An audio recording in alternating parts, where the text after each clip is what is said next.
All right, we want to break this down with our panel. We have foreign policy expert Harley and Newsmax foreign policy analyst and author of Iran, an Imperialist Republic and U.S. Policy, Walid Phares.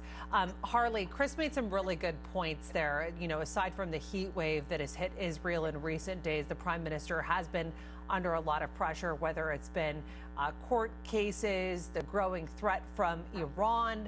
How do you think he's been holding up right now while facing these trials? Pretty well. He's in good spirits. He spoke to reporters from his hospital bed. The overwhelming consensus is that it's dehydration. There's a massive heat wave in Israel right now. It's in the mid to upper 90s. And he said his only advice and recommendation is that everybody make sure they wear a hat and drink water, the two things he didn't have when he was out yesterday. Walid, President Biden's recently held meetings with India's Prime Minister Modi, China's Xi Jinping, Russia's Vladimir Putin, and of course, Saudi's Crown Prince Mohammed bin Salman. One name noticeably missing from that list is the Israeli Prime Minister Benjamin Netanyahu. Is there a reason for that?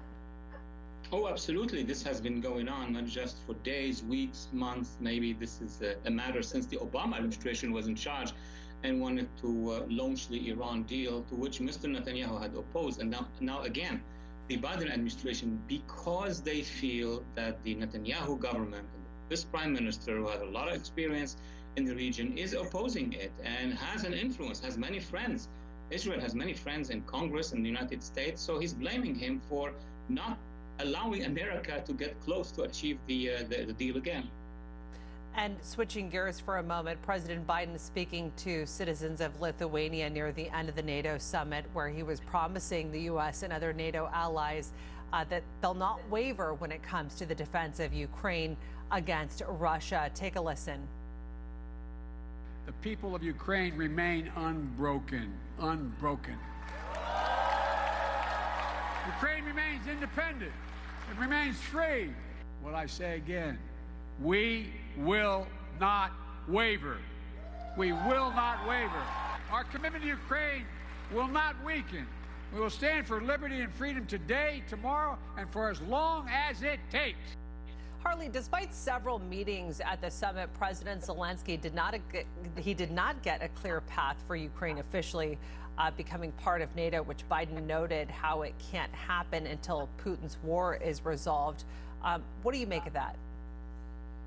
Well, I think that Biden has scored some major wins, whether you like him or not.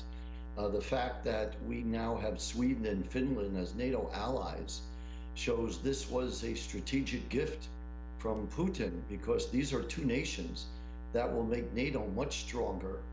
And I know a lot of people are unhappy with the money we're spending in Ukraine, but this is really cheap, because if we don't prevail in Ukraine, it'll cost us dramatically more, and it will probably bring on World War III. And at the same time, we're not sacrificing any American soldiers. We're just giving money, and we're not giving money itself, we're giving military equipment. So the Ukrainians are doing the fighting and the dying. We need to be grateful for that. And they're being the victims of genocide. And why is all that? One, because we want to recognize territorial integrity. That's the world order after World War II, that bigger nations can take advantage of weaker nations.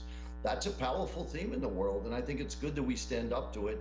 And whoever's the next president, I really hope that they champion that cause as well. And also, we have to send a message that if you are aggressive with your neighbor, there are consequences, because China's watching this. And if Russia prevails in Ukraine, there's no doubt in my mind that there will be a war. They will go after Taiwan, and that's another way we'll have World War III. So by supporting Ukraine, we're preserving peace. That's the important thing. Whether you like Biden or not, this is very important for our country to preserve peace in the world so that we don't have to be brought into another war.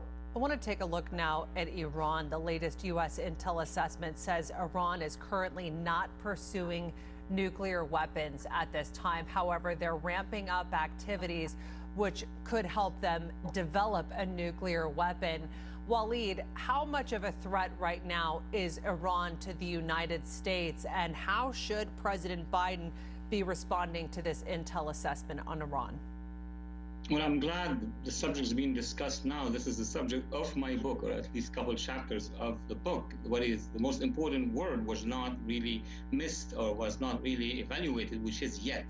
Iran doesn't have the bomb yet, not because they are not able to get to it, but they have decided not to actually produce it at this point in time. Why? Because they don't have that protective dome from the missiles that they are building at this point in time. They know very well, if they produce even a small bomb at this point in time, what's going to happen? Israel will respond, the United States, international community. So their brilliant strategy is to buy missiles, long-range missiles, anti-aircraft missiles, is to do in Iran what Israel has done, the Israeli dome against Gaza. They want to do it against us and against the Arabs and against Israel eventually. So once they have that protection done, then they will produce the weapon. And I have two theories on the weapon. It may not be an Iranian weapon. It may be a tactical nuke which will be borrowed from one of the three allies they have. One is Russia, one is North Korea, and one is China. As Russia has said, I will place my tactical nukes in the Russia in the neighbor country. They could also do it in Iran. So let's focus on what Iran is building right now. It's the ballistic missiles, long-range missiles, and anti-aircraft missiles that are dangerous. All right, Harley Lippman, Waleed Faris, we have to leave it there. Appreciate you both being here. Thank you. Thank you. Thank you.